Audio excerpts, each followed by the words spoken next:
देशभक्ती व्यक्त करण्यासाठी शब्दांची नाही तर भावनांची गरज असते, हे श्रीरामपूरमधील मूकबधिर विद्यार्थ्यांनी सिद्ध करून दाखवले।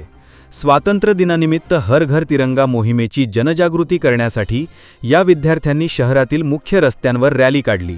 हातात तिरंगा घेऊन चेहऱ्यावर देशभक्तीचा उत्साह घेऊन निघालेल्या या चिमुकल्यांनी सर्वांचे लक्ष वेधून घेतले। त्यांच्या या अनोख्या संदेशाने उपस्थितांना भावुक केले।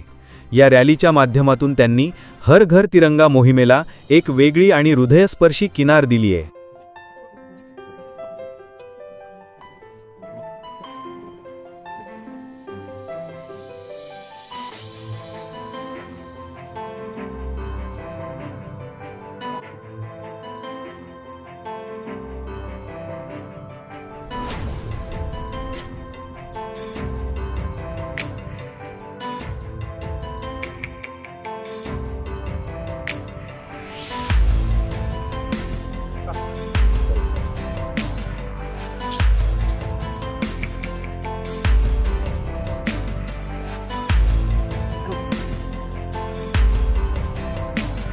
याविषयी एस न्यूज मराठी वाहिनीने घेतलेला आढावा।